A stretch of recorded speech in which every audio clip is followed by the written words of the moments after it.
Okay, the balloon landed in my backyard, so now they're deflating it. This is how they do that. There it goes.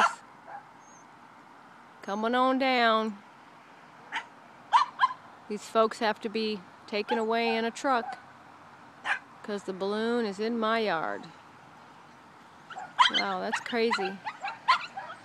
That is crazy how they do that. Missy!